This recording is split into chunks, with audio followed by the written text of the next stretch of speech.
بسم الله الرحمن الرحيم، والحمد لله رب العالمين، والصلاة والسلام على محمد وآله الطيبين الطاهرين. اليوم جمعة 27/1/2017. هاي الوجبة الثانية للأصباغ مع الرسومات مع النقوش من الحاج أبو علي أحمد الساهي، جواك الله كرار. اللهم صل على محمد وآل محمد ومحمد وآل محمد. الأخ أحمد الساهي من أهالي البصرة، هاي اليوم أرسل الوجبة الثانية جاي ينزلون بيها من الأصباغ.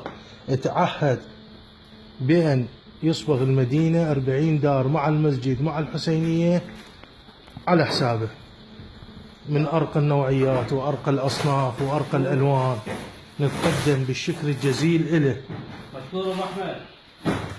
أبو علي مشكور حج أحمد. قواك الله. هاي الوجبة الثانية من فضل الله. هاي الوجبة الأولى من الأصباغ، وهاي الوجبة الثانية بالإضافة إلى المعجون. أكو بيوت قال إذا بيها مجال يصبغونها معجون، هذا المعجون. وهاي النقوش أشكال سيليكوني. لا تفرغ كراه. يلا أنا عدل. نتقدم بالشكر الجزيل للأخ أبو علي أحمد الساهي من أهالي البصرة. أبو حسين جزاه الله ألف خير، الله مشكور وما قصر، ورحم الله والديك. جواك الله كرار. هنا الأخ خالد أبو زهراء تحمل معاناة السفر من البصرة لهنا، جزاه الله ألف خير.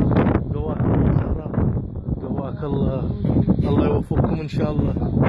الله يحفظك، ربي يوفقك، الله يستر عليكم، ما قصرتوا، رفعت راس. شكر خاص من أهالي الخضر لأهالي البصرة، وبالخصوص الأخ الغالي أبو علي أحمد الساهي. ربي يوفقك حجي ويتقبل أعمالك وميزان حسناتك. وأفضل الصدقات هو اليوم، يوم الجمعة. موفقين إن شاء الله.